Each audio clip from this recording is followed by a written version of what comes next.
Hi everyone, welcome to the first episode of the Wealthy Mind podcast. I'm super excited to welcome Bashar Katou today.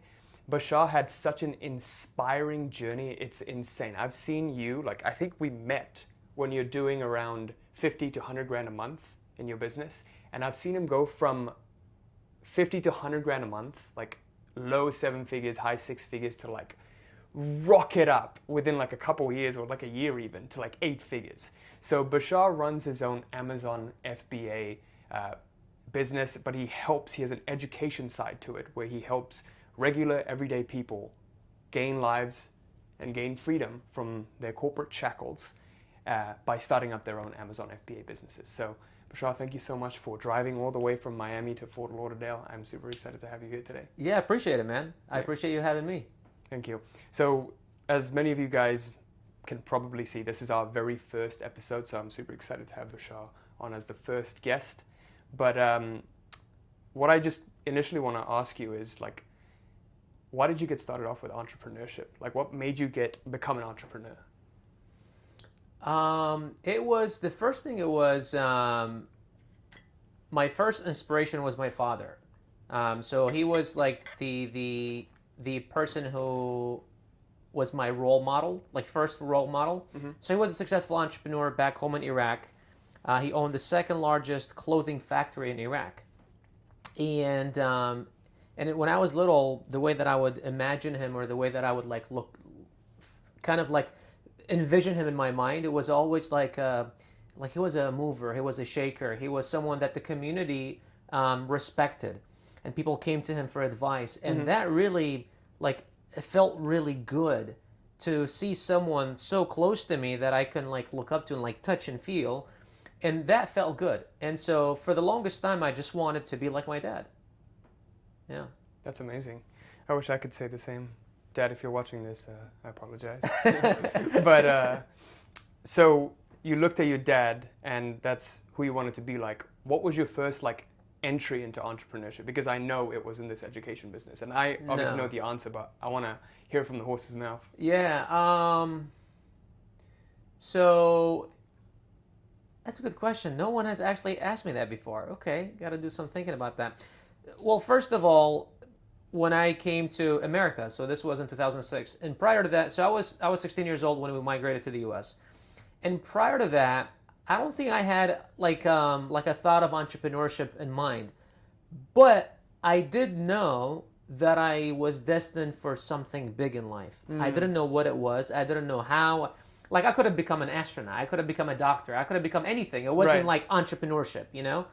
I just know that my father was a role model, but I don't think necessarily, in my early teens, I thought of I want to become an entrepreneur. It was more of I just knew deep down that I was going to do something big. I didn't know what it was. But after I came to the U.S. and kind of the door of opportunities opened up, the very first thing was my mom convinced me to be a doctor. And so I started going to school, started studying biochem, and a few months into it, I was like, dude, this is not me. I don't know what the hell I'm doing right now.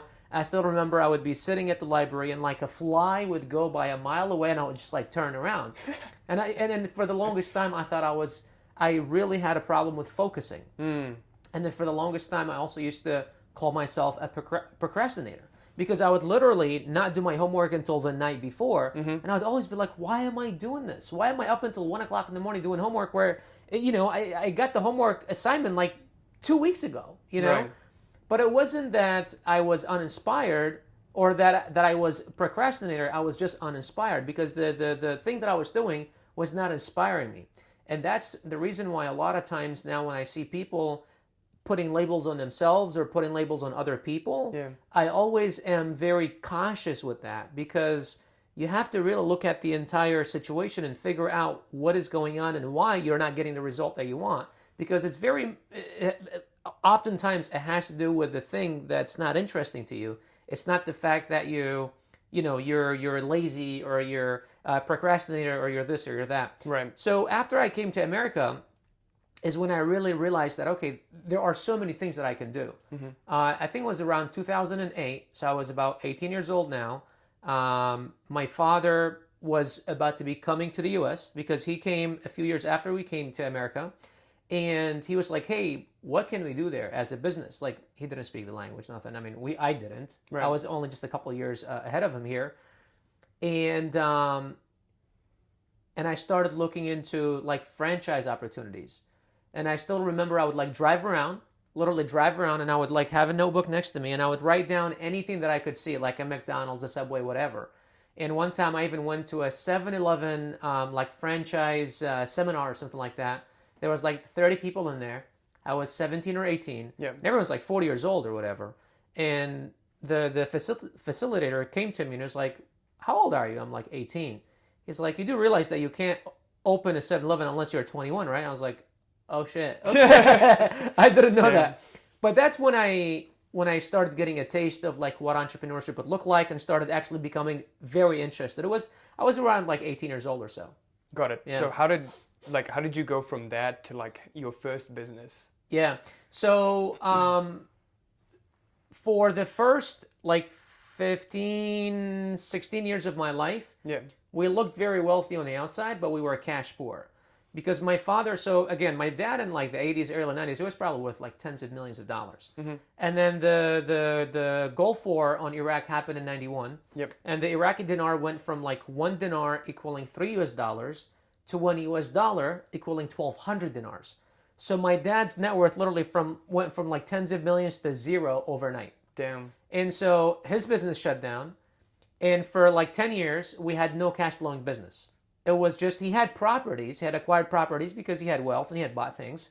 We had a very nice home. He had buildings in like downtown Baghdad, but we didn't have a cash flowing business. And for like 10 years, we were just like living hand to mouth, you know? And I remember one time I was in school and a friend of mine asked me, I don't know, it was so random. He asked me, he's like, are you guys rich? And like, we were in like elementary school. Yeah. And I couldn't answer him because I was very confused. I'm like, are we or are we not? Because it looks like we are, but I only bought new clothes on Christmas. Yeah. I had a very tight budget that I could like buy just like a shirt, pants, shoes, that's it. Yeah. It was just from Christmas to Christmas. I didn't have like an allowance. My mom used to always complain because she didn't have enough money to buy like enough groceries and stuff like that. Yeah. And things seemed to be tight. And I'm like, but we have this big ass house. And then we have all these things. And I'm like, okay, I'm a little confused. And I remember going to my dad and asking him, I'm like, Dad, I got asked at school, are we rich? Yeah. And I remember him looking at me and I could see the disappointment on his face. Because again, he was like the guy that everyone went to, you know? Mm-hmm. He's built his brothers like houses, put all of his, kid brothers in school, like all that stuff, you know what I mean? And now he can't provide. So I could like really see it on him, you know? After the war in Iraq, everyone was thinking that everything's going to be great. And then things really went to shit for the first 5-6 years. Finally, he was able to liquidate some of his properties and get some money in. This was about 2008. So I was about 18, 19 years old. Yep. And that's when he came to America. So he brought some money with him. And we decided to start a family business. Okay. So that's when we bought a pizzeria. It was a local shop, like like takeout and stuff like that. My dad at the time was in his 70s. My mom was like 65, 66, 60, more like 62, 61, 62. My dad was probably like 72, 73. And then it was my brother and I. And we were working 24/7, well, not 24/7, 80 hours a week, 7 days a week, open, close. And this was the first time in my life that I actually worked that much. But now I had a business that I can control. And this was my first taste to my own business. And I was 20 at the time. So this was 2000. Got it. So you and your family decided to start up like a restaurant business. Right. So, because when we were speaking, I remember you talking about how like you were learning to like grow a restaurant business, and it just like I actually love that story about how you were watching TV shows instead of seeking mentors. Yeah. Can you share a little bit more about that? Yeah, so I was we were about a year into the restaurant. Yeah. And I was trying to go out at 120 miles an hour. My brother was trying to go out at like 2 miles an hour. Right. We had the same vision, and our vision was, okay, we like this business, it's cool. I've only ran, up until that point, I had only worked at restaurants. I had, my first job in America was at McDonald's in Detroit. And then when we moved to San Diego, I worked at another McDonald's with my mom. And then I worked at a Greek restaurant for 3 years. And then our pizzeria. Right. So that's all I knew. And I was like, I like it. I like food and stuff like that. That's cool. So our plan was we're going to buy up a few different shops, and then we're going to kind of like get ideas, create like a uniformed like theme or a uniform like concept, and then kind of like make a chain. And then over time, after we open like 20, 30 like corporate places, then start franchising them. So this was the idea. That's what we wanted to do. Right. But I was ready to buy our second one by like month 8, 9. My brother wanted to wait. And then now we're a year in. I'm like, hey, bro, like I'm breaking all these places. I'm talking to realtors. I'm going checking out new places. I'm 20 years old at this time. And he's like, well, let's wait a little bit, this and that. And at this point, he's the oldest here. My parents are relying on him. Everything's under his name. So he kind of has everything in control. And I have zero control. And then we started butting heads a lot. So that's when I was like, all right, guys, I'm out of here. You guys could do you. I'm just not. I want to explode. I don't want to do all these things.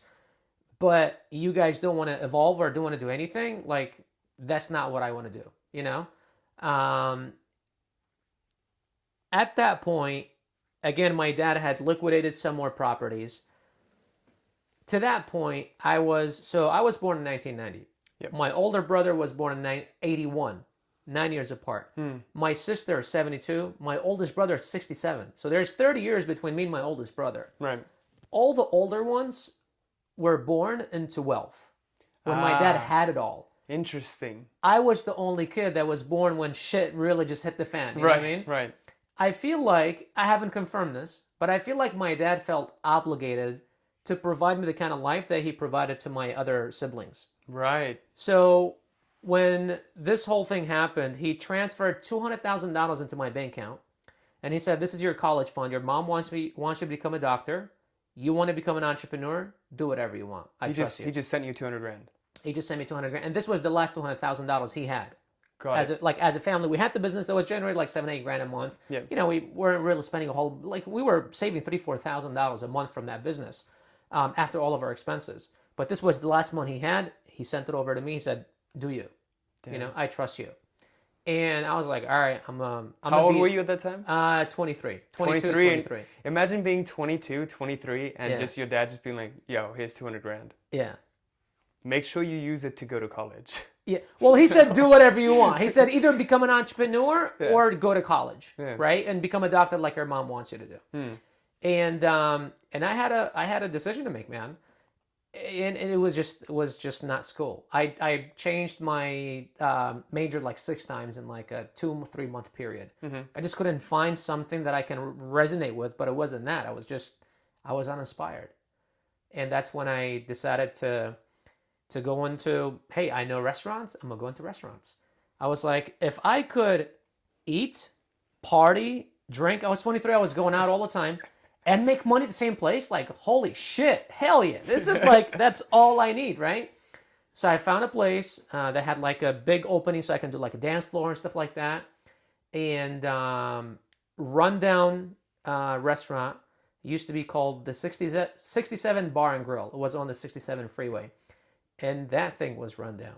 I mean, that thing was run down. So we bought it. I bought it for $200,000 cash. I transferred the whole thing. Now looking back at it, that thing was not worth more than $50,000-$75,000. But the way that I was thinking was not what it's worth today, what it could be in the future. Right. And that's why I went all in. Again, 23-year-old kid, didn't know anything, what the hell I was doing. Yeah. I had been watching John Taffer, Bar Rescue, for about 6 months.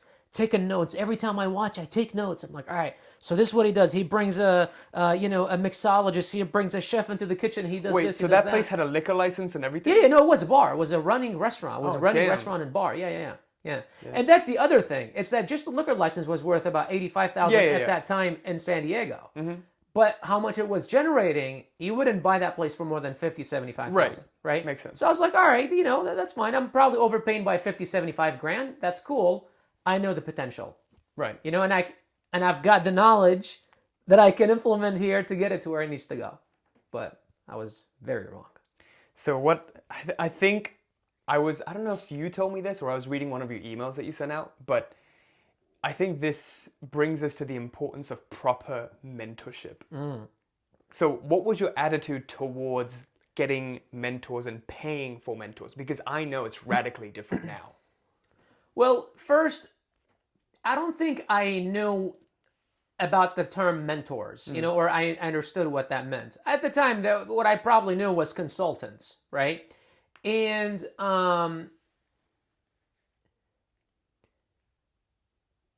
you couldn't tell me what to do because I knew it all. Because in my mind, it's like, look, you're able to figure this thing out and come charge me money. If you're able to do it, I'm able to do it. Because in my mind, I'm smart. I'm a genius, right? If anyone on planet Earth can figure it out, I can figure it out. Why the hell am I going to come and pay you money? And instead of me paying you money, I can put that money back in my pocket and I can invest it in blah, blah, blah, blah. More right? tangible things I can hold and feel. And that's the thing that I see with people. And although that restaurant failed miserably, it took me a while after to finally make that switch in my mind. And I know we were talking off camera, like the mindset shifts. Like this was one of probably the biggest things until today. And sometimes I find myself also struggling, and it's like, hang on a second, what are you doing? No. We know what happened when you were thinking this way. Yeah. We know where we went when we were thinking the other way. This is the way to do it, right? And it simply was about making the shift from I'm here to pay you to why am I going to pay you to give me something that I can go learn by myself? Yeah. To no, you've done it before. You've gone through the trial and error. I would rather pay you to accelerate the learning curve. It's like reading a book. The author has gone through a decade or decades of their life, and they're literally putting it in a book that you can buy for $10 or less. And I don't know, it depends on how fast you read. You could read it in an hour, 2 hours, 3 hours, 5 hours. A decade in 5 hours, like that's a good deal, right? So for me, I didn't understand that. And until today, there are so many things that happen that I have a mindset shift. And then when I look back, because when you don't have that mindset shift, where you're sitting, you feel like this is the right thing, right? And then when you make the mindset shift, you look back and you're like, wait a second, how the hell did I think that was right? But I believe it's all about awareness. That's where it all lies, right? Yeah. It's about awareness. How much awareness do you have? Like the reason why you're here and not here, it's just your level of awareness. That's all it is. And usually it's 80% psychology, 20% skill, right? And so this is the thing that I really realized, like right now, especially over the last 12 years, I've been obsessed over skill, just skill building, learning how to do this, learning how to do that, learning how to do that. But then just recently, like within the last 6 months, I realized that it's really 80% psychology and 20% skill. And that's when I started working more on my psychology than the actual skill that I have. And so going back to your question, no one could tell me what to do. I knew it all. I had all the answers. I had a plan. I just had a plan until I did it. Okay. So how much did you invest in your personal growth, in your psychology this year? Well, total, psychology, you could say about maybe like 250, between 220 to 250K. Damn. In terms of entire investment, we're at a little over 610,000 this year. So you went from 20-year-old Bashar, believing he could do it all on his own. Why pay you to make me learn skills when I could learn it myself and then put this money back in my pocket to 600 grand this year? Yeah. And 20-year-old Bashar, Mr. Know-It-All, making nothing. 30-year-old Bashar, 2 million a month. Openly investing, humble. So that's like, I think that's one of the tenets of like the wealthy mind. Yeah. Always being open and always being receptive to growing no matter what stage you're at. Right. Because I also find that whenever I close myself off and I think like, I know it all, I stay stuck. I never grow. Because if you're wanting to grow, you've got to open yourself up, right? And I think part of opening yourself up, like you mentioned, is like humbling yourself and kind of like even being vulnerable to, hey, I don't know this. Why would I like spend this much time figuring it out when I can hire an expert who's already done this to help me figure out my blind spots. You know, one interesting thing that I've also realized is for the longest time, as my business was growing, I also closed off myself, not just to mentors, but to relationships. Like when we first met, we were just like, you know, colleagues of the same group, you know? And then when I started kind of like, you know, when we started doing the monthly thing at my place and all that stuff, and we started like hanging out more often, conversations would happen. Yeah. And literally, I would sit and have dinner for 2 hours, and someone would say a phrase, like 5 words. And those 5 words would like change the trajectory of my life and business over the following quarter, right? And so oftentimes, like people talk about how, well, I'm an introvert. I just don't like having conversations with people or whatever. And it's like, you know, we had a mindset coach that works with our students, and she's like, you do realize there's no such thing. Like people, you know, some of our students would be asking our questions, like, you do realize there's no such thing, right? Like that's all what, these an things. Introvert? There's no introvert. There's no extrovert. There's no procrastinator. There's no. I lack focus. All these things. Like when you were born, you weren't born with all these things. You were born a pure child with nothing. Yeah. And then over time, as time went on, as society, as you became exposed to certain things, you started labeling yourself certain things. And then you started seeing like, oh, okay, the person that acts kind of like me is labeled this thing. You know, like sometimes I still don't know if I'm an extrovert or I'm an introvert. And he'd be like, wait, you're on podcast. You're definitely an extrovert. Yeah. But then sometimes I'm like, no, but I sometimes avoid being like in public places. But other times I'm like, dude, I love being in public places and I love talking. Yeah. Like when I spoke at Sam Ovens' thing. Yeah, I was nervous as shit. Yeah. This was the first time I ever spoke in front of people, and I was nervous. Yeah. And I've gotten so many people asking me to speak on stage, and I always make up some bullshit excuse. But it's really because I'm like, I don't know if I could do it. Right. It's a mindset block. So it's like, well, does that mean because I'm an extrovert? No, it doesn't mean anything. There's the whole thing. Recently I learned a concept of visionaries and integrators. And then usually visionaries are the ones that are out there. That are like, you know, in the spotlight. Integrators are the ones behind the curtains kind of making things happen. But then I've seen visionaries that have the mindset and have the, you know, but that are not very good at like creating new relationships. Integrators are the ones on stage and speaking to people and creating relationships. It's got nothing to do with labels or whatever. It's whatever you, all these things are things that you put on yourself, you know? And then what happens is when you start believing them, you become those things. Right. Right? That's like, an identity you form. 100%. Yeah. And then the identity that you form defines who you are, and then that's it. Now you're stuck with it. So that's why it's really important for us to be very careful with the labels that we place on ourselves. 100%. Because those literally, a small label that you might not even think about, it's like, well, yeah, I'm an introvert or whatever it is. Right. Could be stopping you from so much opportunity that you're not even thinking about. Absolutely, man. Yeah. And that's why, like, we focus so much on the identity and Yeah. helping you consciously craft who it is you need to become. Because, I mean, I'm sure you've experienced this, but at different levels in your business, you've had to assume a different identity. It was never 100%. static to one thing. Right. Like right now, maybe you're working more on leadership and leading a team and inspiring other people. But before, you maybe had to put on your ad hat, your ad master identity, Right. or your, you know, when you're making your course master identity, right? So I guess, like, did you ever, like, when you were, how can you see a difference in your identity from when you were 20 to running that restaurant business to right now when you have this multiple 8-figure business? Like, what do you think is the fundamental difference between those two identities? As I mentioned earlier, it's about awareness. The more you become aware of everything, like I used to hear people say all the time, I'm very self-aware. And that was a term I did not understand what it meant. And I recently became aware of what that meant. The more awareness you have, and not just of like what you're doing, what you're saying, just everything, all of your surroundings, the better, I guess, outcomes you could have in your life. And this is with everything, you know. I recently had to make a very tough decision in my business and simply had to let go a third of my company. Damn. You know, like a very, what's the word? A very... cathartic moment.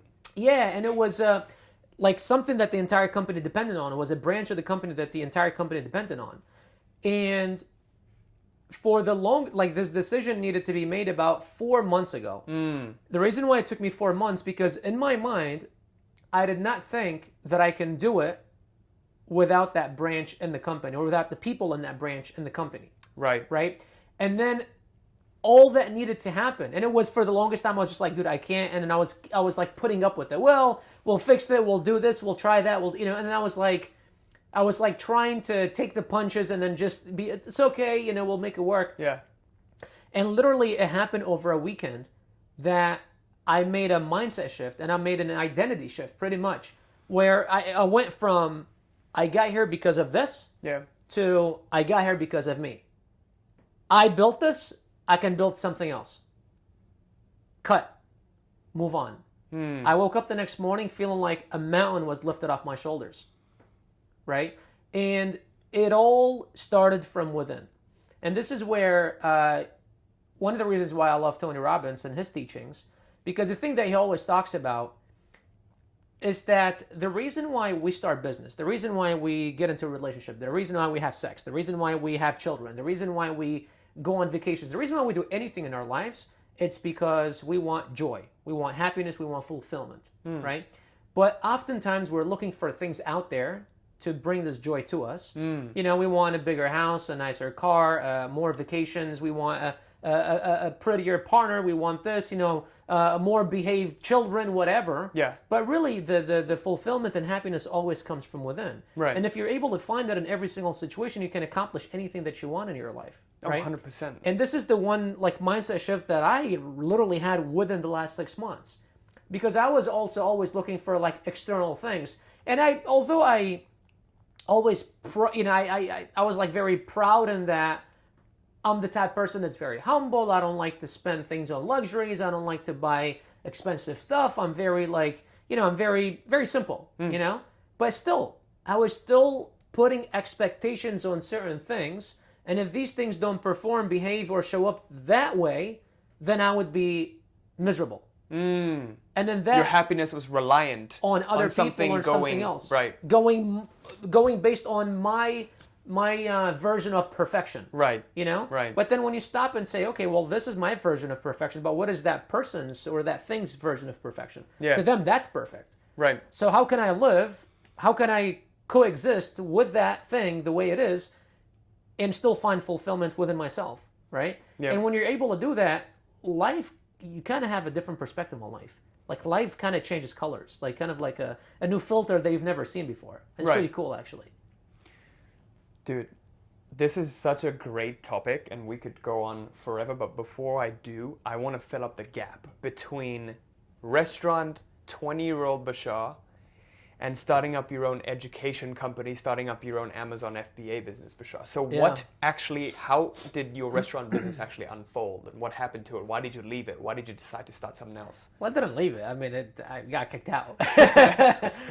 So 6 months in, I realized that I didn't know what the hell I was doing. Yeah. And this was, it broke out for me in a way of, I was driving to my restaurant from my house, which was about 10 minutes away from my restaurant.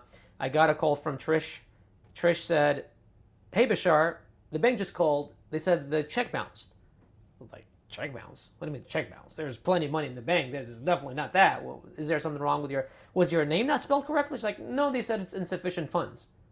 I'm like, okay, there's got to be a problem here. I'll call you back. I got to the restaurant. I don't know if I had mobile banking or I logged in somewhere. Anyways, I went to my bank and I was negative. And then I started looking over and it's like, well, how could you not know how much money there is in the bank? What business owner doesn't know? It's like, well, yeah, that tells you how much skill I had, being a business owner. So that's when I realized that, holy shit, I don't have money in the bank. I still had not remodeled my restaurant. I bought it and it was a rundown place. Yeah. I needed to remodel it still. In my mind, I was thinking it's going to cost $50K. I don't have nothing in the bank. How am I going to do that? Because this place, the way it is, it's not going to get me to where I want it to go. Because again, I bought it as a rundown place. About a couple of weeks later, I was on a call with, what was his name? John, the contractor. So John John, if you're watching this, screw you, because you screwed me. But John, I'll make sure John watches this. I forgot his name. I would have shouted out his name, but his last name, but I forgot his last name.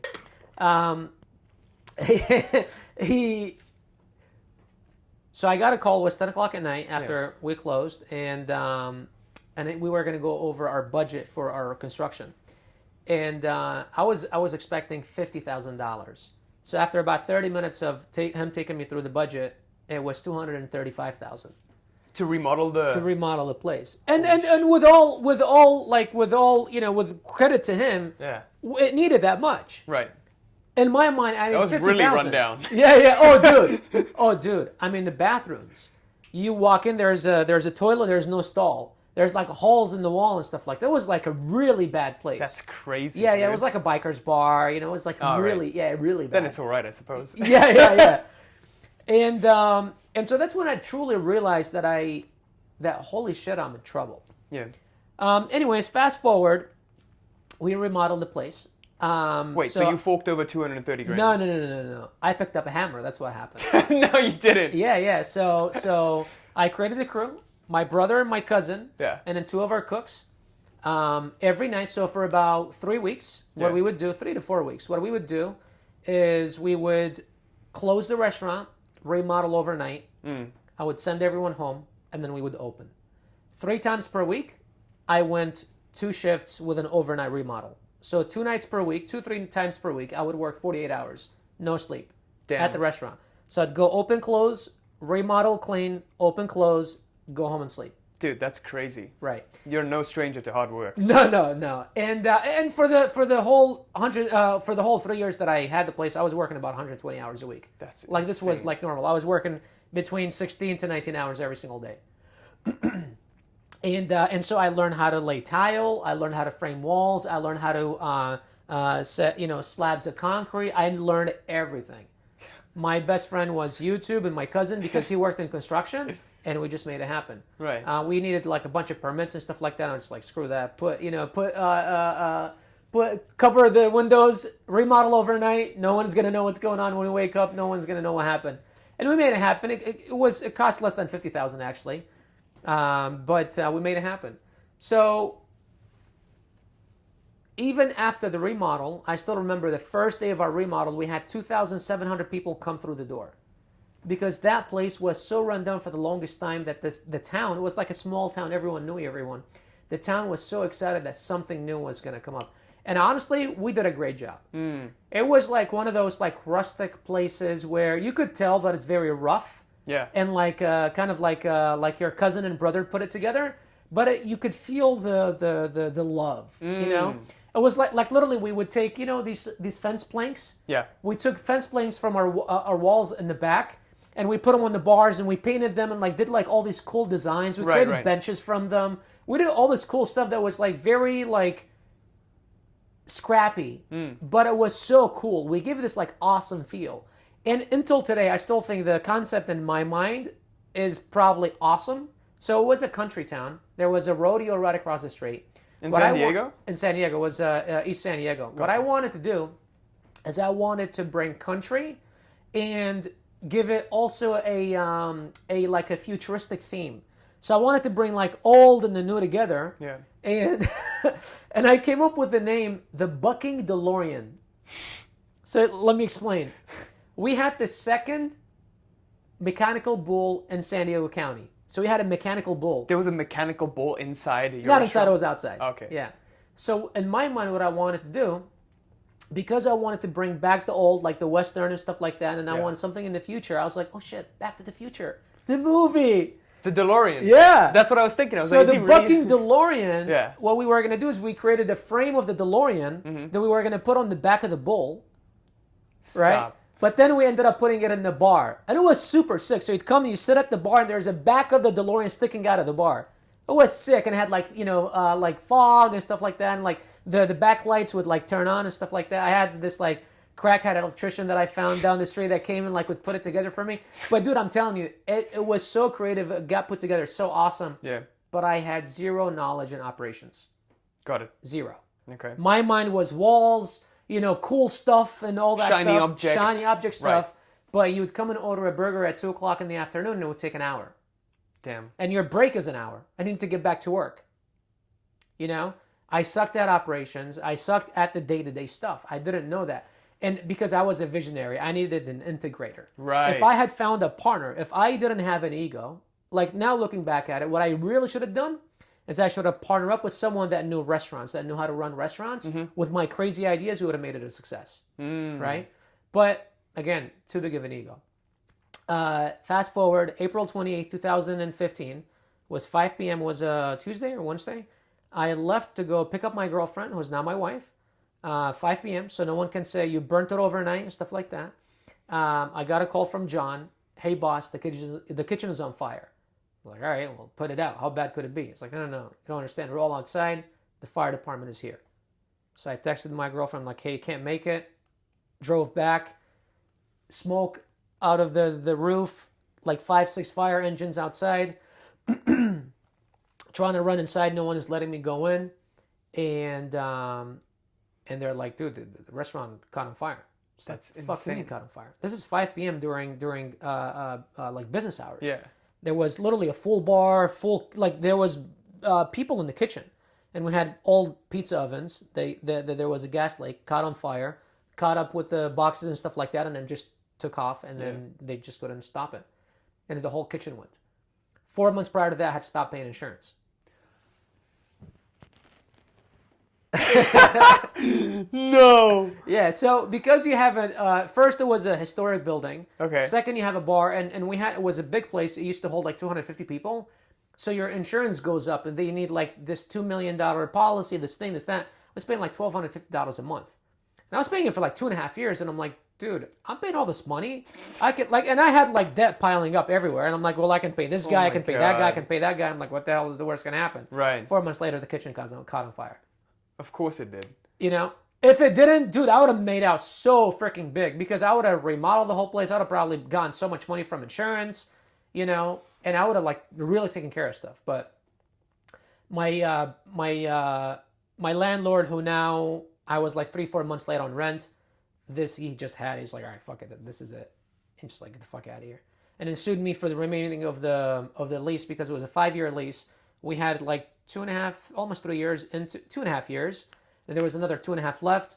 Was I think 3 or 5,000 a month, something like that. So that times whatever 36 months. He sued me for all that. I owed the IRS like 42 grand for like back taxes, outside of like debt here and there, like credit cards. I had 2 repos, 2 cars got repoed under my name because I couldn't pay those. Like, dude, a few months prior to that. How did you sleep at night? I didn't. I honestly used to think that sometimes I would go to sleep and not wake up the next morning because I would literally be so stressed out all day. I would have like my eyes would be twitching all day. Dude, at that point I would be praying I didn't wake up the next morning. Yeah, I would have headaches all day. That's insane. Yeah, like, so my employees never got paid on time for the longest time. Yeah. I had about 3/4 of our food purveyors wouldn't deliver food or alcohol to us. I would like literally go into like Vons and stuff in Walmart buying alcohol because I couldn't get from the companies anymore because I had so much racked up debt and I just couldn't pay. Right. I would like go shopping from like stores and shit because again I couldn't buy from. Funny thing, I used to go to Smart and Final, and Smart and Final was the only place that even if your debit card is like, they will let your debit card go over. Overdraft. So what I would do is every Friday after 5 p.m., I would go to Smart and Final, empty out my business debit card, and I would go shop for the whole weekend and would rack up like $1,000, $2,000. But then by Monday, I would have all the deposits coming from the weekend and would clear it. But at least I would have enough food and liquor and stuff like that for the weekend to supply the restaurant. Right. It was something that I did every weekend. Literally every weekend, you know? You were literally just shopping for inventory yourself. Oh yeah, everything, 100%. I was literally running around all day shopping for inventory from all these different places. Yeah. Because again, the companies where I'm supposed to be buying stuff from, I just couldn't anymore. Too much debt with them. Yeah. And so this was the restaurant story, and then from there, 6 months after, I say that I got into depression. I don't think I was 100% like depressed, but I was like clinically, you could say I was depressed. And then my cure of choice was Hennessy on the rocks. So I did that for about 6 months. I got a DUI. Luckily, I got it the way I did because there were times where I would wake up in the morning and be like, how the fuck did I get home? So, but the way I got it, I wasn't that drunk. I was driving my buddy's car, so his car got impounded and had to, bring it out. My girlfriend, again, was the one that saved me that time. Yeah. Good thing for girlfriends, huh? Yeah. And then this was rock bottom, man. This was 2015, about July, August 2015. And then after that I saw a friend that I hadn't seen for a couple of years, and he's like, what have you been up to, man? I had a beard down to here. He's like, what have you been up to? I'm like, shit, a lot. What about you? He's like, I work from home. I'm like, what the fuck does that mean? He's like, I work from home. I'm like, what do you do? What do you mean you work from home? What does that even mean? Like, I didn't understand what that meant. Yeah. And he's like, dude, there's this thing called YouTube, like, and there's a bunch of stuff you could do from home. And I was like, no shit. Okay. So I remember one day I went home and opened my Toshiba laptop. I was like, all right, man, you're supposed to make me money. Show me how.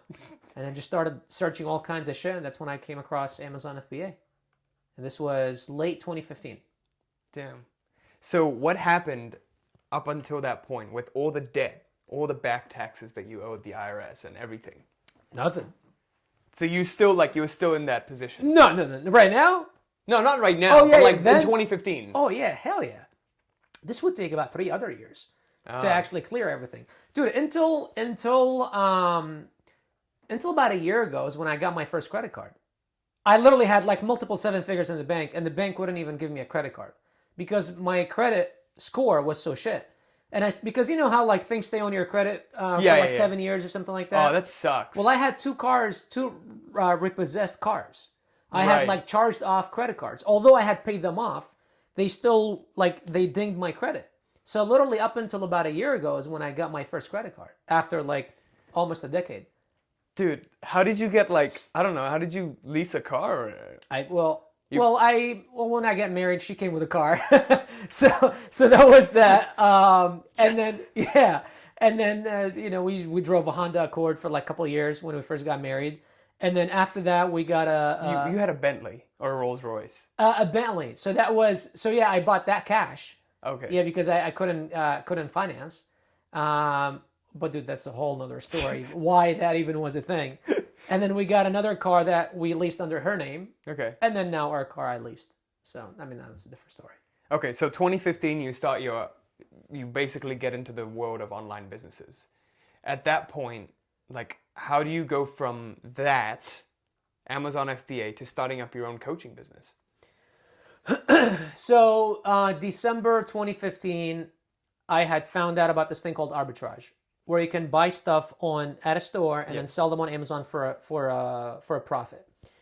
So it was Christmas. It was Christmas season, and again, my girlfriend came for the rescue. So what we would do is we would take her mom's SUV and we would drive around San Diego. I found this toy that I could buy for like $20-something, sell it on Amazon for $42. Now I didn't profit $20-30. I profited about $12-14 after fees and all that stuff. Yeah. And I still remember the first day I woke up and I opened my app and there was a sale for $42.99. And I was like, holy shit. This works.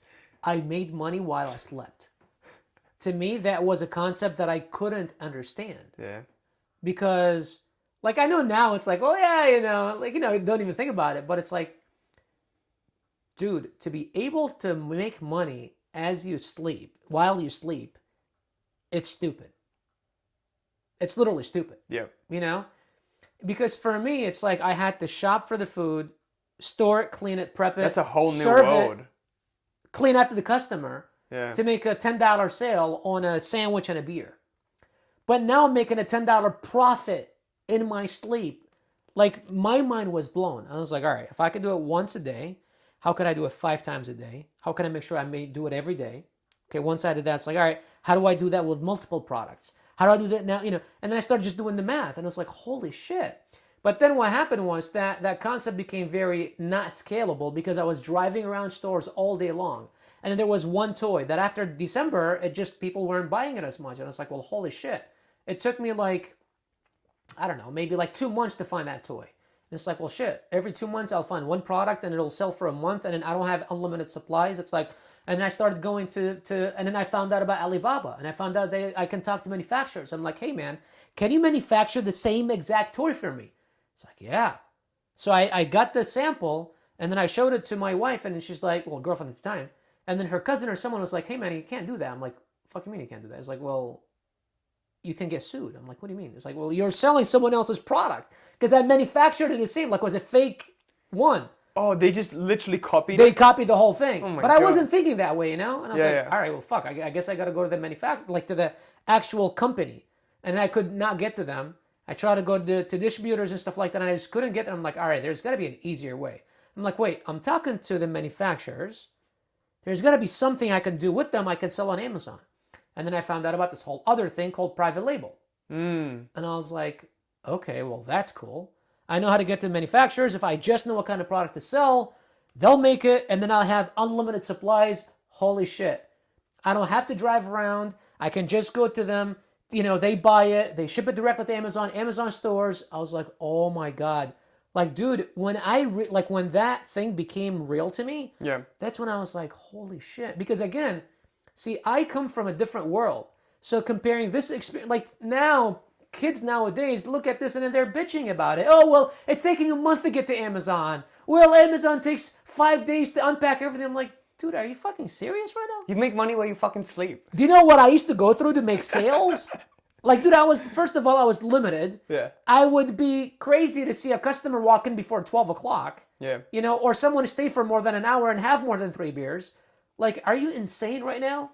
And so I come from a completely different world. So when I saw this, dude, I was mind blown, you know? And then about 2 years after that, I just kind of went into my cave and just focused on that. Like, I blocked all of my best friends, literally blocked them. Why? Well, one of them because I had borrowed money from and I just couldn't pay him anymore. I just couldn't pay him. And I was like, hey man, you just got to give me some time. And then he kept on like being like more persistent. I'm like, you know what, fuck you, I'm just going to block you right now. And then they would hit me up to go out and stuff like that. And I'm like, dude, I'm not about that, you know? I blocked all my cousins. I changed my number at the time. I blocked everyone. So you literally became a different person. I became a different person because I just literally had to focus on me. I had to focus on me. And then prior to that also, I started, so right after the restaurant, I was getting threatened by my employees for like 2 weeks because they would literally text me like, if I see you, I'll beat your ass. Because they weren't getting paid. And it wasn't because I didn't want to. I didn't have money in the bank to pay them. Right. And I was like, guys, like, this is my bank account. And I think to them, they just couldn't understand, like, what the fuck you're talking about? You've got all this business. You have no money in the bank. Like, they didn't understand what was going on, you know? Yeah. And so I was like, all right, I got to figure something out here. I started working at Hilton Hotels as a dishwasher. And then I started driving for Uber. And then once I found out about Amazon, I would literally have my laptop next to my seat. And in between Uber, as I'm like waiting for the next ride, I would pull it up, hook up my hotspot, and like start looking for products or like talk to suppliers or whatever. Yeah. And I did that for like 6-7 months until I dropped my my dishwashing job, stayed with Uber. I did Uber for like almost a good year or so. Honestly, Uber was like one of those things. Like I used to think, even if I make $10,000 a month, I won't give up Uber. I was making about $3,200, $3,500 a month, but it was an awesome thing because I could do it on my own terms. I was making such cool. I was the kind of Uber driver that will not shut up until you like. Literally, I would either have people like put on their headphones or just be like, "Hey, bro, I just need to get to my place. Please, can you like turn up the radio or something?" I would literally like just talk to them, and I would like get their numbers. What do you do for a living? Blah blah blah. It's like just building networking. Building network. Yeah. I didn't know why. I just knew that it's a good thing. Yeah. You know, and I think also was a way for me to like get distracted from my misery, pretty much. You know, like so I don't have to sit in my mind and think about the shit. And then from there, a couple of years after, man, after I came out of my cave, a few friends were like, "Where the hell have you been? What the hell have you been up to?" This. And at the time I was probably making, I don't know. I know I was making probably about like good 15, 20K a month in like profits. Profits. Now with Amazon, you're not actually taking that home into your bank account. Wait, how long ago was this? Like after you started? This was late 2018. So this was about 3 years into into the entire thing. Oh, 3 years into Amazon FBA? Into Amazon FBA. You're making 15K a month in profit? Yeah, so my business was probably making anywhere between 60 to 80 grand a month in sales, and I was profiting about 15, 20K.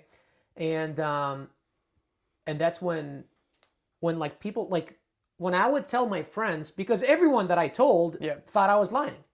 Because they're like dealing drugs. They're like, wait You're a second. You're a drug dealer or something. What are you talking about making 15? Like, they didn't understand that, because all my friends worked at like gas stations, liquor stores, car washes, blah, blah, blah. Right. They're making 3-4 grand a month if they're lucky. 5 grand, it's like, holy shit, I'm like making it, Yeah. And then I'm here telling them how I'm like working from home on my laptop all day, making 15 grand a month. They're like, what the fuck are you talking about? So you just, at that point, you just quit Uber and everything else, right? Yeah. Well, at that point, it was just stupid to continue that. Yeah. I just did that for like good a year. About 2017 is when I quit everything and just kind of focused on Amazon. Okay. So here's a question for you.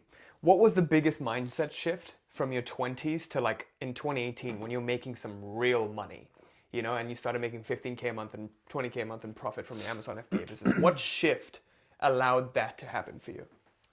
Scarcity. It was holy shit, I'm in debt. I've met someone that I care about that I feel like is the one, but I'm no financial position right now to provide the kind of life that I want. My father is disappointed, and I need to gain his respect back, and I need to make up the loss, I was still living with parents. I started picking up some payments, so that kind of eased my relationship with my dad a little bit. I started paying for rent, started paying for this, started paying for that. So it kind of woke you up. It did. There was an increase in awareness, like you mentioned. Yeah. It stunned you into awareness. It like, was. Holy shit, what the fuck am I doing with my life? It was, and the biggest shift was being clear on my why. So I get this question all the time is, I want to start a business. What's your first tip? And people are like looking for me to give them a tactical tip. Right. And I'm like, be clear on your why. Yes. And then they look at me like, get the fuck out of here. I'm out of here, And so when I tell people to be clear on their why, I didn't even know that until years later. Right. Now when I look back, it's like, yeah, I had a clear why. I knew exactly what I want. I knew the outcome. The outcome wasn't 10 grand, 15 grand, 20 grand a month. The outcome was respect back from dad, take care of family, be able to get married, clear debt. Very clear. That's what I was focused on. That's it. Amazon was a vehicle. It could have been something else. It could have been drug dealing. It could have been whatever. I could have become a prostitute. It doesn't matter. It doesn't matter what I did. I'm so glad you're not. Yeah, it doesn't matter. With the stash, it would work. Yeah. It doesn't matter what I would have done. It was just, this is the outcome that I want. Yeah. So I became very clear on my why, because there would be days where I would wake up and my freaking listing got suspended, or my entire account got frozen, or my supplier told me to go fuck off, or shipping, went from $2 a unit to $5 a unit, and all my profit went. Right. Or money got stuck at Amazon, or just someone just would throw a wrench in my face and like get a lawsuit in the mail out of nowhere from something that I did 2 years ago. You know what I mean? Or some shit like that. It's like, where the fuck did this come from right now? Yeah. And all these things. And so turbulences will happen all the time, whether you like it or not, If you are clear on your why, though, that's going to be the thing that's going to pull you in the future.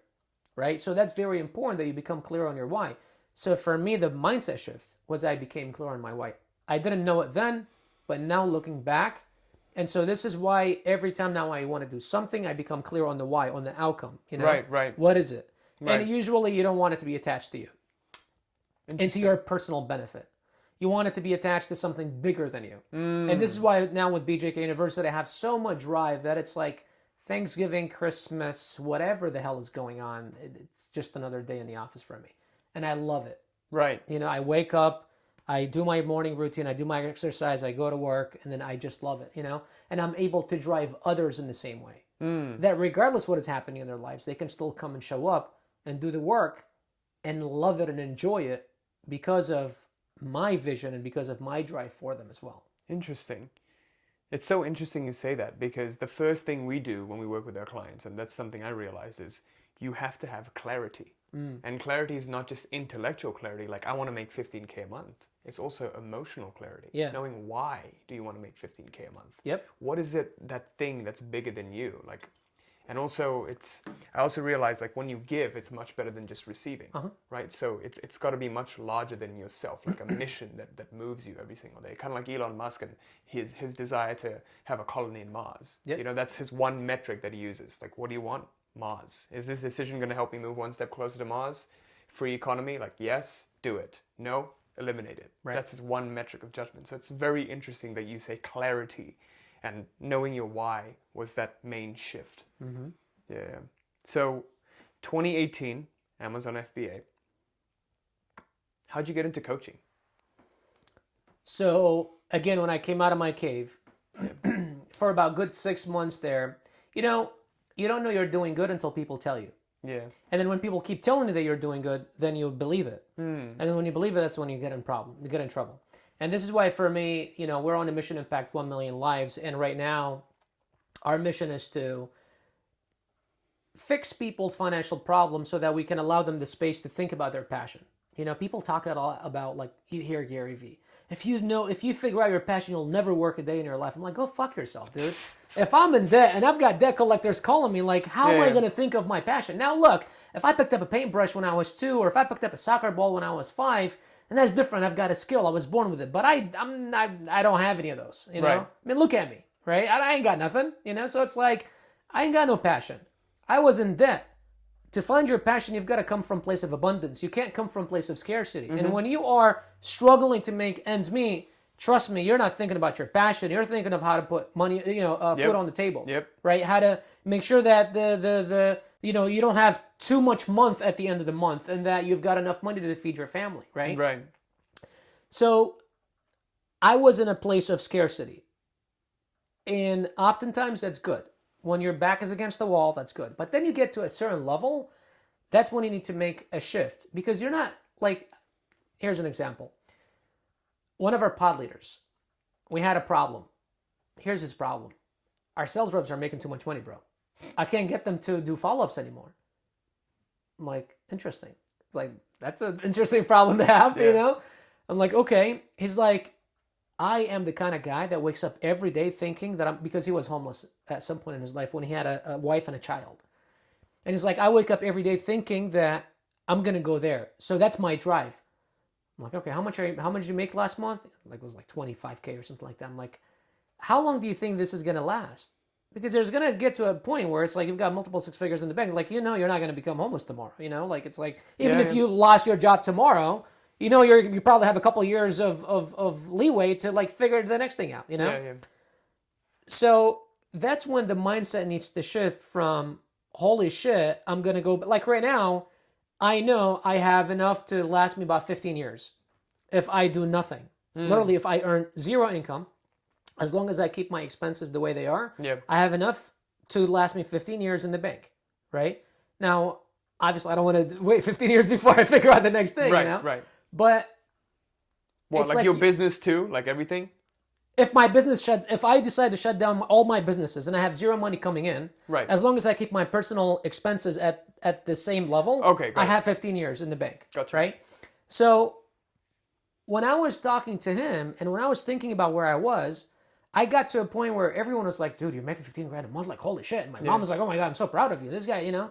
And then my wife was like, oh, well, look at your, you know, like, you're making so much more than everyone around you and stuff like that. And I started believing it. Ego. And then before I know it, I'm at the beach drinking every day for 4 or 5 hours. And then before I know it, I'm kicking up my feet. And then I'm resting on my laurels. Before I know it, I've made it at 28 years old. Like, holy shit, that's an accomplishment. I'm thinking, dude, I'm about to get on, like, you know, Forbes 30 under 30 and all this crap. Bentley. And like, hell yeah, you know what I mean? Here comes the Bentley. And that's where the Bentley comes in, right? So that's when I realized that I've made it in life. Yeah. And then I don't know what it was. It was like a punch in the gut. A couple things happened at the same time. One of them not being able to lease a car. And then that's when I went and kind of like went, what's the word? Like pissed off shopping, I guess, and went and bought a Bentley cash. And then I think I was trying to open a credit card or something. I was trying to do something and then I couldn't do it. I was like, well, what the fuck? Then all this is for nothing. Like all this money that I'm making, they don't even give a shit about it, blah, blah, blah, you know? Around that same time, I had been helping a couple of friends of friends. and I got a message from this guy that I was helping. A few people I was helping for free, a few people I was helping just like, maybe getting like $100 a session or something like that, just for the hell of it. Yeah. And this guy was like, hey bro, I made 36 grand in the last 6 months in profits. And that felt really good. But then what felt more, after I got off the phone with him, he was 23-year-old from North Carolina. His whole goal was that I want to ride my dirt bike around the country and then get into tournaments. Up until then, his thing was, I don't have, I barely make ends meet. I don't have money. If I travel, I'm not making any more money. Like, what am I going to do? Right. And this allowed him to do that. And this is when I was like, Amazon is probably not people's passion because it wasn't mine, but it can help people find their passion. Right? So it's a vehicle. You solve your money problem so that you have time and you have, attention to go find your passion or focus on your passion. And that's when I realized that I have a skill and that I'm obligated to share it with the world, right? And then from there, it just became a thing, man. And I just became obsessed over seeing the transformation. Like right now, it's kind of like I'm addicted to it, Right. Like if I don't see like a big wow like per week, it's like I start digging for it, Like I'm like used to like just seeing them fly by, either from the team or from the community or whatever. We have so many people in both areas. If like a week goes by and I don't have like a big like holy shit, like not like, oh, I made $10,000 a month or something like that, but more like It's pretty holy shit. it is, but it's like, but that's the other thing. It's like you get numb to it. Right. But now it's like, I was able to buy my mom a car, or I put a down payment on this, or, like big things. Right. Or like, I quit my job. Like this is the biggest one for me. Being able to quit their job, with their team or community. I start like looking for it. It's like fuel that I need to kind of keep going, But again, I've been on this mission for 3 years now. And I am more fired up today than I ever was in my life because it's not even about me anymore. It's not even about my team anymore. It's about a greater good. It's about a bigger thing than all of us put together. And it's about making that big impact. And again, for me, I want to start with people's money problems first, but then my vision, my 5-year vision is I want to tackle other areas of their lives because I feel like when you start making money is really when the real problems start happening, not when you don't have money. That's when you start to realize, holy shit. Yeah, holy shit, I have money. Ego starts showing up and you start getting into real trouble. That's amazing, dude. That's crazy. So, 2018, 19-ish, you fully commit to starting up a coaching business? Yeah, early 2019, yeah. Okay, so 2019, startup coaching business, 2022, $2 million a month. Yeah. 20K a month, 2018, 2 million a month, 2022. What was the biggest mindset shift that allowed that to happen? A couple things. It went from it's for me to it's for other people. Because for me, 20,000 is more than enough. Yeah. It's for other people, $200 million a month is not enough. Because now it's about providing opportunity. So now what I've realized is that the bigger the company gets, the more people I can employ and provide them opportunity. Because I know that they have better opportunity with me than anything else they do in their lives. So I want to get as many people in my company as possible. And then in turn, we can provide more opportunities to people out there because I know that we have the best program out there that teaches people the specific skill. Yeah. And I would rather them get into our program than any other program. I would rather them get into our program than put that money in some other dumb shit, like go on a vacation or like spend it on a Gucci bag or something, because that's an asset. That's a liability. This is an asset. Right.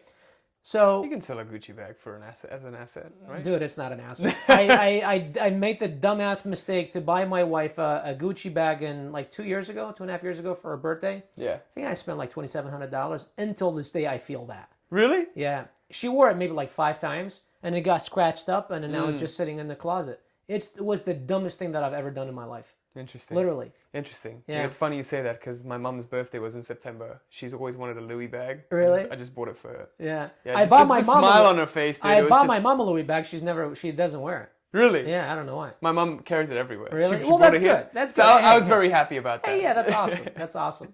But so it became about, it's not about me, it's about other people. That's the first thing. The second thing is, alone you can go fast, together you will go further.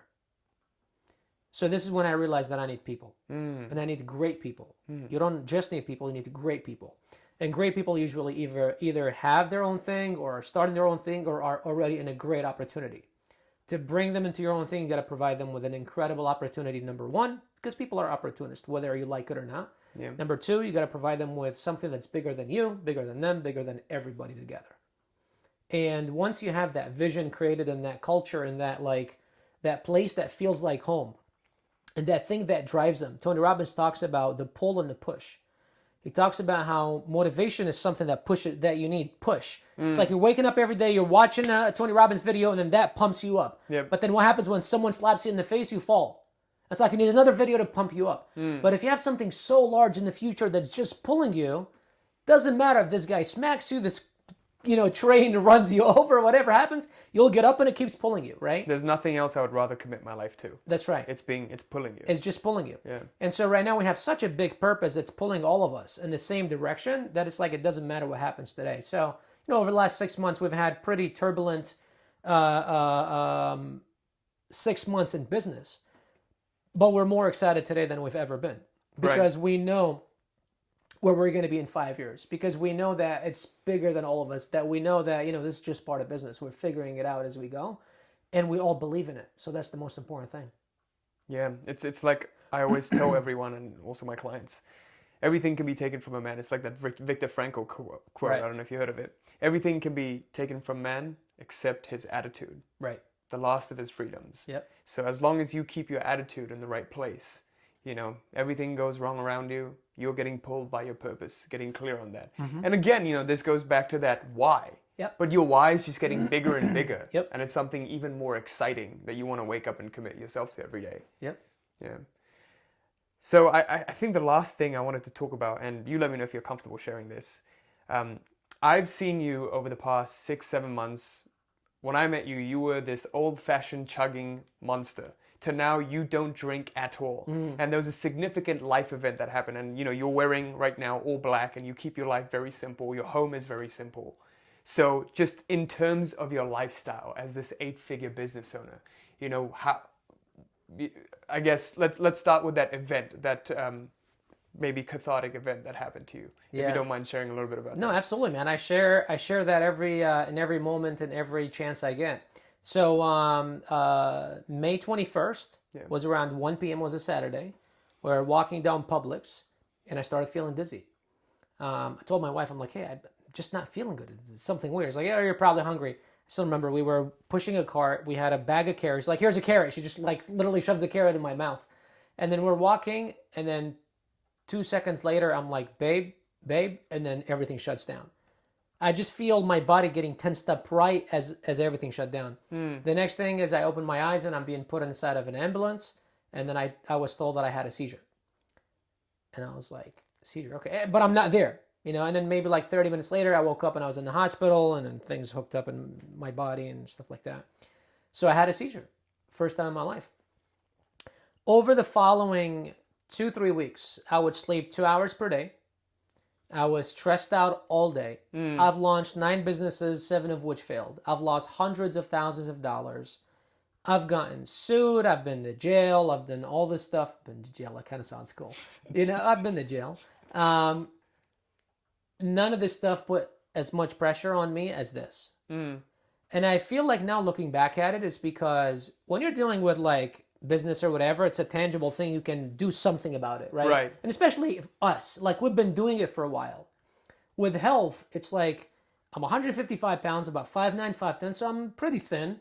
We have a chef that cooks for us a couple times a week. Yeah. I exercise 4 or 5 times a week. And I eat pretty healthy. So it's why did this happen now? If this happened 5 years ago and I was stressed out all the time, I'd be like, yeah, okay, this makes absolute sense. Right. If this happened now, and it's dude, I'm more obsessed about what I do. I'm the happiest that I've probably ever been. Why did this happen now? And then back in my mind, I've always felt like there was something wrong with me. I always had an underlying condition. And every time I would go and try to get checked for blood or whatever, x-rays, always like, dude, there's nothing wrong with you, you Right. know? And in my mind, it's like, holy shit, it's that thing. There's probably something wrong with me. And then my mind and this is probably a whole other podcast by itself, but it all stems from a thought. And then that thought goes into another one. Mm-hmm. And then the thought goes into after, I learned this. And again, that's why I'm saying over the last... becomes a conviction. Right. That's why over the last identity. 6 months, absolutely. Over the last 6 months, dude, I've learned so much about this stuff. It's insane. But every thought creates an emotion that only lasts for 90 seconds. Unless another thought comes in that triggers another emotion, that thought will go away, that emotion goes away. But then when you keep adding thoughts to it, after a few emotions, then your physiology reacts, right? And then when your physiology reacts, that's when you start feeling dizzy, you start shaking, your nervous system literally starts collapsing. And so for me, it started showing up in ways of panic attacks. And to me, I was thinking that I'm having other seizures. And so that started playing with me. And so for the next 2-3 weeks, I would literally live on the couch like a dead vegetable. I would have a laptop on my lap. I would try to get into meetings, and I would have like panic attacks in between. I would like start feeling dizzy, like I'm about to faint. I couldn't leave the house. If I left the house, I would have a panic attack, and we'd need to come back home. I literally could not do shit. I would have meditation in my ears literally 24/7. I wouldn't be able to sleep. I wouldn't be able to do anything. And this went on for 3-4 weeks. And then I started working with one of our team. He's a hypnotist. And so he gave me an exercise. He literally hypnotized me and put me to sleep. And then I started using that exercise over the following week or so that actually helped me go to sleep. And then my wife was about to go. So I was actually in Quantum. And I was like, the virtual one before the in-person one. It's like, man, I wish this was in like 2 weeks from now. Why? Because my wife needed to go to Detroit for a wedding. And I was like, man, I wish that there was an event that I could attend that keeps me busy. I went to sleep. I dreamed that Tony Robbins had an event July 14th to July 17th. I wake up, I go to TonyRobbins.com, and there's Unleash the Power Within July 14th to July 17th. I don't know how the hell that happened. That was weird. That's put me on a self-development journey over the last 6 months that if my seizure didn't happen, I wouldn't be here. I can literally say that I am a completely different person than I was 6 months ago. I've never been through such a changing self-development journey in such a short amount of time in my life. The thoughts that I think, the way that my awareness, my behaviors, the person who I am, I'm not saying better, I'm just saying it's a completely different person than I was 6 months ago. And some of the perks is that I don't drink anymore, I don't smoke anymore, I gave up caffeine. So no more sodas, no coffee, no tea, no energy drinks. That morning I had a Monster and 2 teas. And so now if I have a Monster, I probably have a freaking panic attack. So I don't even do it. Yeah. But yeah, man, it's been an eye-opening journey. And the cool thing is these were 2 biggest crises in my life, the seizure and the restaurant burning down. And after every crisis that happened, I come out a completely different person. Right. So what this has done is it has built my resilience and my trust within myself like never before. Right now, I feel like I can go through anything. And I know that meanwhile, I will feel like shit. I won't want to wake up in the morning. But I have such confidence and conviction that with time, I will come out the other side because I've done it before. I've done it with financial situations. I've done it with health situations. And I feel like, this could be my ego speaking, I don't know. But I feel like I have such like an amazing tool belt that I can pull things out of. Right. That'll help me throughout. But that's the thing. And I have a saying right now. There's a quote. Every month I put a quote on my whiteboard that I live by for the month. And last month, 2 months ago, the quote was, thank you, life, for being difficult, because it is through difficulties that we learn and grow. And so now every time I see a crisis, I get excited. I'm like, holy shit. Can you imagine what's going to happen? Like, I'm about to get even better. Okay. All right. I love that. You know? It feels like shit in between, but I know on the other side, it's going to be completely different. Amazing. Tenets of the wealthy mind. Clarity on your why, attitude, and attitude towards hardship, embracing hardship and challenge. Yes. So I guess, I think this is a great place to conclude this. If someone were watching this right now, they're in a circumstance in their lives where they feel trapped, they feel like they're not living their lives on their own terms, they don't know what their passion is, they're in that scarcity mode that you were at maybe back in the day, they're going through a lot of hardship. What advice would you give to them? Two things. Number one, I would say be clear on your why. That's the thing that I tell everyone now. Be clear on your why. The more clear you are, the further you'll go, the faster you'll go, the better outcome you'll have. And number two, have trust in yourself. You've gone here, you've gone through, I don't care who you are, even if you were born into billions, you've gone through some shit in your life, and you've gotten to this point. Trust that it's all in your mind. And that your potential and your level of awareness, it's what's keeping you from the next part. But it's 20% skill and 80% psychology. Right. And unfortunately, we focus a lot on skill and not a whole lot on psychology. And if you just take as much time, not even 4 times as much time as you put into your skill building, into your psychology, you literally will become a completely different human in 30, 60, 90 days. That's fantastic, man. Appreciate you, sir. Thank you so much for being on. It was an absolute pleasure having you on. I learned so much from you today, dude. Thank you, man. Yeah, I'm excited to apply what you've just taught me and change my life for the better. Like, it's like you say, it's those 5 phrases or 5 words that you hear from someone and it just sticks with you. Yeah. So, 100%. Man. Thank you so much. Thank you guys for watching. I hope this was helpful. Bashar, I'm going to attach all of your socials in the description box below. Where's the best place someone can go to find out? Instagram. We're biggest on Instagram. Be sure it's the one that has the most followers, because there's like a bunch of people trying to, scam others and stuff like that. So add Bashar Katou on Instagram. Follow us. Till next time. Peace. All right. Cool, man. That was phenomenal, awesome. bro. Yeah, that was a great first episode. Yeah, man. I love the storytelling. I hope the lighting was okay in here.